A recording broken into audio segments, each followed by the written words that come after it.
दोस्तों, study with Rajesh Maurya के YouTube channel पे आपका स्वागत है।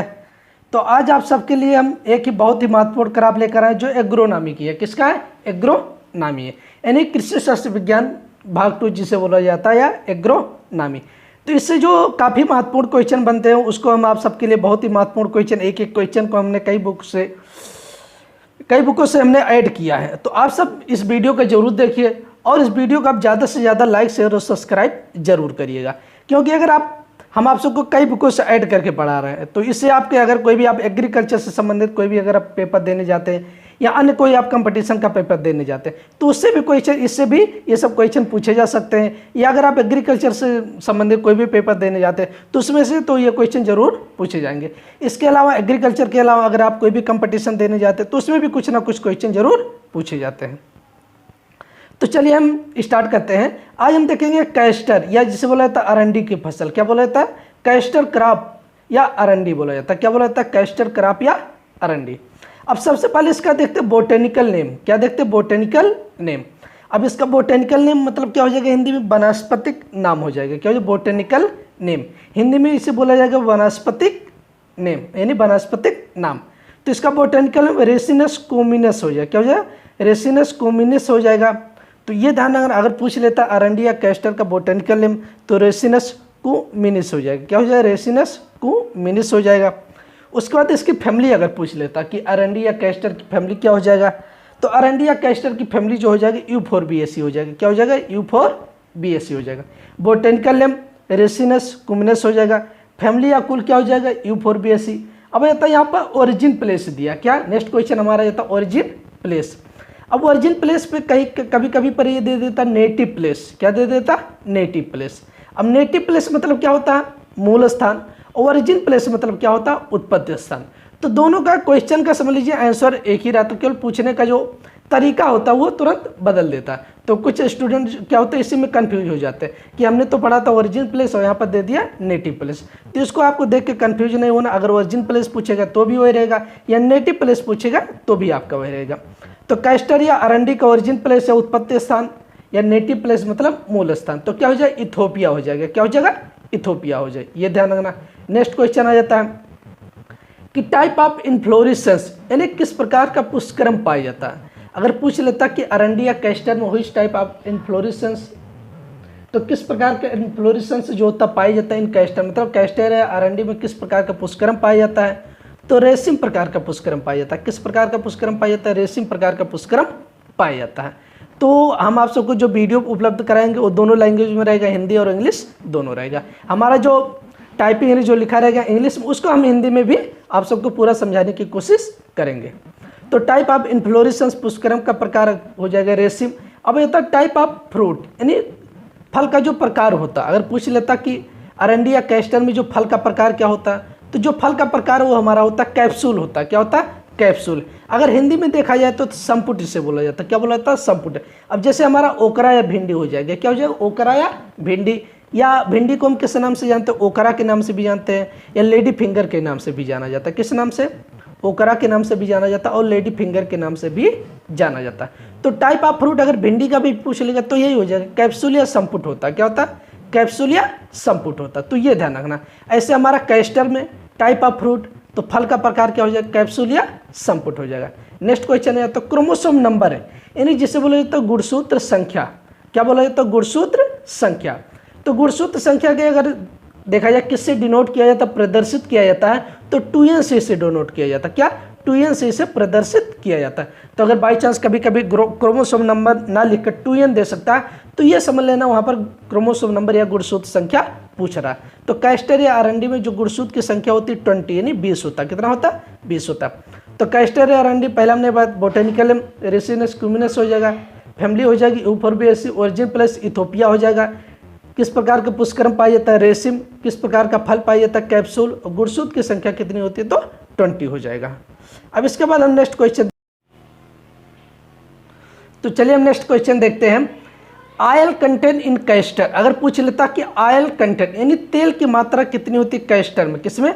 अगर पूछ लेता ऑयल कंटेंट इन कैस्टर, तो कैस्टर में तेल की मात्रा कितनी पाई जाती है? तो कैस्टर में जो तेल की मात्रा पाई जाती है वो 45 से 50% पाई जाता है। कितना पाई जाता है? 45 से 50%। ये क्वेश्चन ध्यान रखना कि oil content in castor, castor में तेल की मात्रा कितनी पाई जाती है, तो 45 से 50%। नेक्स्ट क्वेश्चन आ जाता है कि protein content in castor, protein की मात्रा कितनी होती है कैस्टर या अरंडी में, तो कैस्टर या अरंडी में प्रोटीन की मात्रा कितनी होती है, 12 से 16% होता है। कितना होता है, 12 से 16%। ये भी क्वेश्चन ध्यान रखना कि अगर तेल की मात्रा 45 से 50%, अगर वही कैस्टर या अरंडी में प्रोटीन की मात्रा पूछ लेगा तो प्रोटीन की मात्रा कितनी होती है, 12 से 16% हो जाए। नेक्स्ट क्वेश्चन आ जाता है व्हिच कंट्री हाईएस्ट एरिया, यहाँ पर आप हाईएस्ट कर लेना, थोड़ा ऐड टाइपिंग के समय थोड़ा छूट गया था तो इसको आप ऐड कर लेना कि which country highest area castor are found in world, मतलब कैस्टर का सबसे अधिक क्षेत्रफल किस देश में पाया जाता है। हाईएस्ट एरिया मतलब सबसे अधिक क्षेत्रफल, आप कैस्टर मतलब अरंडी का,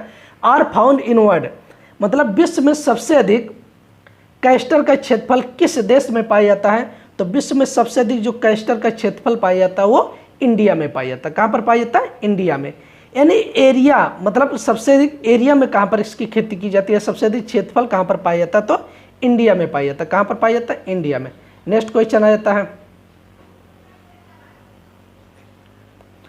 which district highest production castor in Rajasthan, यानी व्हिच डिस्ट्रिक्ट मतलब कौन सा जिला जो सबसे अधिक उत्पादन करता है कैस्टर का इन राजस्थान में, यानी राजस्थान में सबसे अधिक कैस्टर या अरंडी का उत्पादन किस जिले में होता है, या कौन सा जिला है जो सबसे अधिक कैस्टर या अरंडी का उत्पादन करता है, तो ये हमारा कौन सा जिला हो जाए, बाड़मेर हो जाए। क्या हो जाएगा, बाड़मेर। अगर वही राजस्थान में पूछ लेता है कि राजस्थान में कौन सा जिला ऐसा है जो सबसे अधिक कैस्टर या अरंडी का उत्पादन करता है, तो हमारा कौन सा हो जाएगा, बाड़मेर हो जाएगा। कौन सा, बाड़मेर। नेक्स्ट क्वेश्चन आ जाता है castor oil not edible oil, यानी कैस्टर ऑयल जो होता है खाने वाला, खाने योग्य नहीं होता, ये ध्यान रखना। Castor oil not edible oil, यानी कैस्टर का जो तेल होता है वो खाने योग्य नहीं होता, ये ध्यान रखना। नेक्स्ट क्वेश्चन आ जाता है 7th place of castor in India oil crops, यानी 7वां स्थान आप कैस्टर का है, कैस्टर यानी अरंडी का इन इंडिया, यानी भारत में कैस्टर का 7वां स्थान ऑयल क्रॉप्स मतलब तिलहनी फसलों में भारत में कैस्टर का अगर पूछ लेता कौन सा स्थान है, तो 7वां स्थान है। कौन सा, 7वां स्थान। ये भी क्वेश्चन ध्यान रखना कि 7th प्लेस यानी 7वां स्थान आप कैस्टर मतलब अरंडी का इन इंडिया यानी भारत में ऑयल क्रॉप्स मतलब तिलहनी फसलों का भारत में कैस्टर या अरंडी का कौन सा स्थान है, तो 7वां स्थान हो जाएगा। कौन सा स्थान हो जाएगा, 7वां स्थान हो जाएगा। नेक्स्ट क्वेश्चन आ जाता है र्यूसिनोलिक, क्या हो जाए, ricinoleic acid are found in castor oil, कि र्यूसिनोलिक एसिड जो होता है किस में पाया जाता है, तो कैस्टर के तेल में पाया जाता है। किस में पाया जाता है, कैस्टर के तेल में पाया जाता है। तो यहाँ पर आपके दो क्वेश्चन बनते हैं। पहला अगर पूछ लेते हैं र्यूसिनोलिक एसिड आर रिलेटेड टू, तो र्यूसिनोलिक एसिड जो होता है किससे संबंधित है, कैस्टर में, और कैस्टर में किससे संबंधित है, कैस्टर से संबंधित। अब किस में पाया जाता है, कैस्टर ऑयल में पाया जाता है, कैस्टर के तेल में पाया जाता है, यानी अरंडी के तेल में र्यूसिनोलिक एसिड पाया जाता है। ये भी क्वेश्चन ध्यान रखना। नेक्स्ट क्वेश्चन कैस्टर खरीफ सीजन क्रॉप्स, यानी कैस्टर अगर पूछ लेता हुई सीजन क्रॉप्स मतलब किस सीजन में ग्रो किया जाता है या किस सीजन का क्रॉप है, तो ये हमारे खरीफ सीजन के क्रॉप है। किस सीजन के क्रॉप है, खरीफ सीजन की क्रॉप या फसल मानी जाती है। तो ये भी क्वेश्चन ध्यान रखना। अगर पूछ लेता कैस्टर या अरंडी किस सीजन का क्रॉप है, तो खरीफ सीजन का क्रॉप। आप सबको पता होगा कि खरीफ सीजन की जो हम बुआई करते हैं जून से जुलाई में करते हैं। रबी सीजन की सोइंग टाइम कब की जाती है, अक्टूबर से नवंबर में की जाती है। और जो हमारे जायद क्रॉप्स होती है, जायद सीजन की जो क्रॉप्स होती है उनकी सोइंग टाइम हम कब करते हैं, फरवरी से मार्च में करते हैं।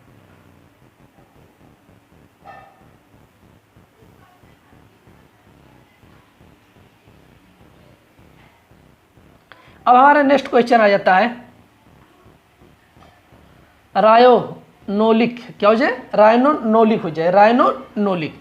अगर पूछ लेता ricinoleic acid 85 to 95% are found in castor, तो रायनोनोलिक एसिड जो पाया जाता है कैस्टर या अरंडी में पाया जाता है, कितना परसेंट पाया जाता है, तो 85 से 95% पाया जाता है। तो आपको यहाँ पे ये ध्यान अगर रायनोनोलिक एसिड किस में पाया जाता है, कैस्टर या अरंडी में पाया जाता है, कितना परसेंट पाया जाता है, तो 85 से 95% पाया जाता है। कितना पाया जाता है, 85 से 95% पाया जाता है। ये यहाँ पर क्वेश्चन ध्यान रखना। हमने बताया र्यूसिनोलिक एसिड, ये भी हमने आप सब कैस्टर या अरंडी के तेल में पाया जाता है। लिनोलिक एसिड ये किस में पाया जाता है, कैस्टर या अरंडी में पाया जाता है, कितना परसेंट पाया जाता है, तो 85 से 95% पाया जाता है। नेक्स्ट क्वेश्चन आ जाता है, कैस्टर ऑयल यूज्ड मतलब प्रयोग किया जाता है, मिल्ड लैक्साटिव, क्या हो जाए लैक्साटिव मतलब मृदुरेचक के रूप में किया जाता है, कि कैस्टर ऑयल का प्रयोग हम किस रूप में करते हैं, तो मिल्ड लैक्साटिव मतलब मृदुरेचक के रूप में किया जाता है, मिल्ड लैक्साटिव मतलब मृदुरेचक के रूप में किया जाता है। तो ये भी क्वेश्चन ध्यान रखना, अगर पूछ लेता कि कैस्टर ऑयल का प्रयोग हम किस रूप में करते हैं, तो मृदुरेचक के रूप में किया जाता है। नेक्स्ट क्वेश्चन आ जाता है, castor used for silk production, हाँ कैस्टर का प्रयोग हम किसके लिए और करते हैं, तो सिल्क प्रोडक्शन मतलब रेशम उत्पादन के लिए भी किया जाता है, किसके लिए किया जाता है, रेशम उत्पादन के लिए भी किया जाता है। ये भी क्वेश्चन ध्यान रखना कि रेशम उत्पादन के लिए हम किसका प्रयोग करते हैं, कैस्टर का भी प्रयोग किया जाता है।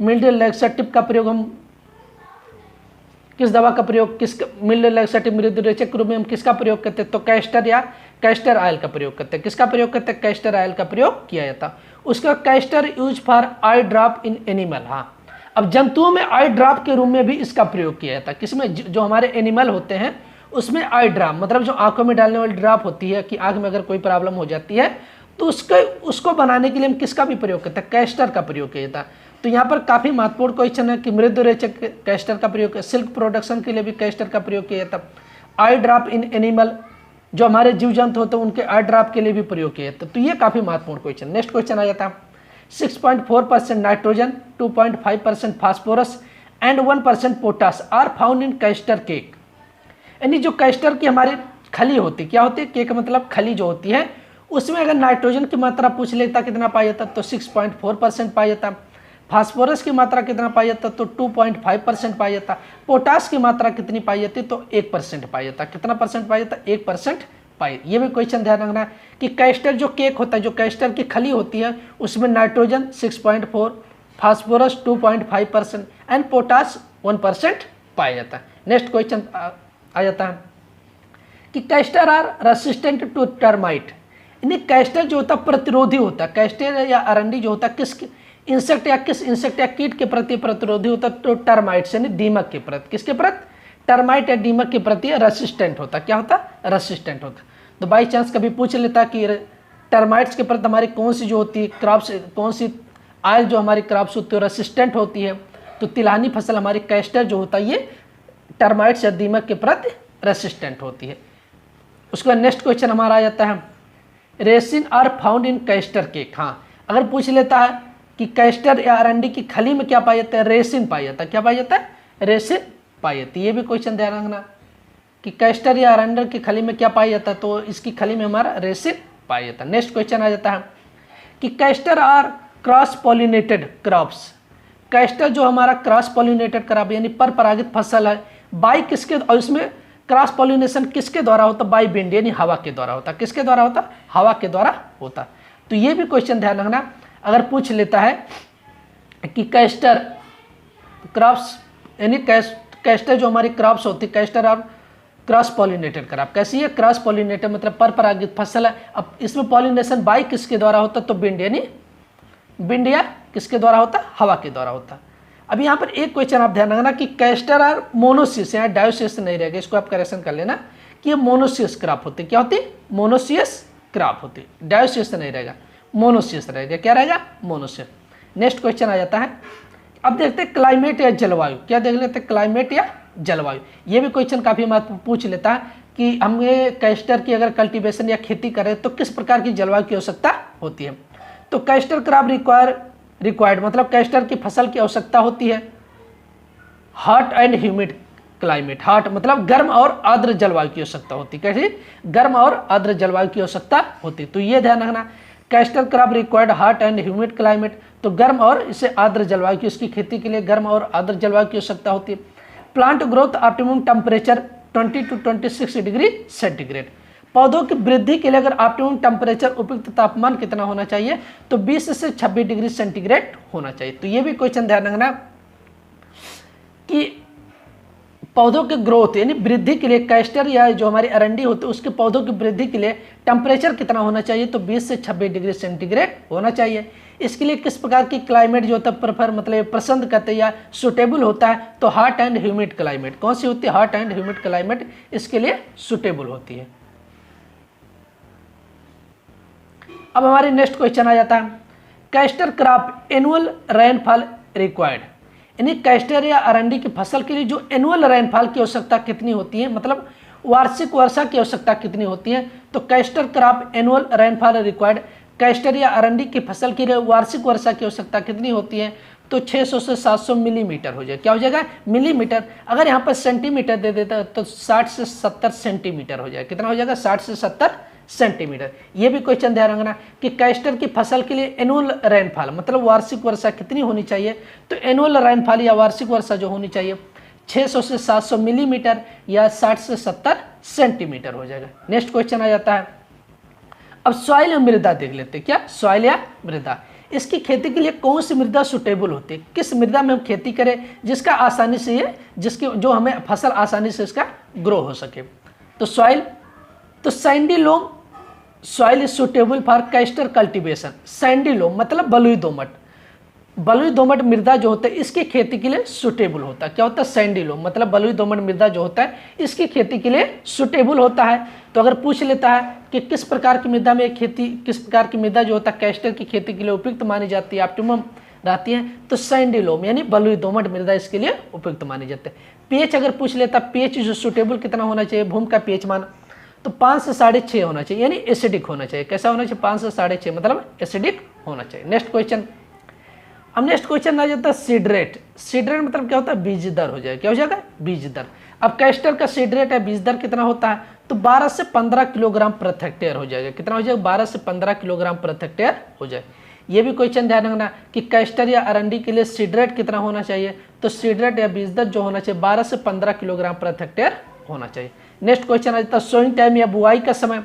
तो कैस्टर या अरंडी के लिए सोइंग टाइम या बुआई का समय कब होना चाहिए? तो जून से जुलाई। हमने आप सबको बता दिया खरीफ क्रॉप्स। अब खरीफ क्रॉप्स की बुआई कब की जाती है? तो जून से जुलाई में की जाती है। तो इसका मतलब कैस्टर या अरंडी की बुआई की जो समय होगा जून से जुलाई हो जाएगा। नेक्स्ट क्वेश्चन आ जाता है स्पेसिंग। स्पेसिंग मतलब होता है पौध अंतरण। क्या हो जाएगा? पौध अंतरण, या जिसे बोला जाता है यानी पौध से पौध की दूरी कितनी रखी जाए और लाइन से लाइन की दूरी कितनी रखी जाए। तो ये हमारा स्पेसिंग के अंतर्गत आता है। किसके अंतर्गत आता है? स्पेसिंग के अंतर्गत आता है। अब स्पेसिंग हमारा 60 × 60 यानी 60 × 45 सेंटीमीटर रखा जाएगा। कितना? 60 × 45 यानी लाइन से लाइन या जिसे बोला जाता है रो टू रो जो हमारा रहेगा 60 centimetre, and plant to plant या जिसे बोला जाता है पौध से पौध की दूरी 45 सेंटीमीटर रखा जाएगा। तो यही रहेगा 60 × 45 सेंटीमीटर। नेक्स्ट क्वेश्चन आ जाता है इरिस सिल्क वर्म आर रिगार्ड्स।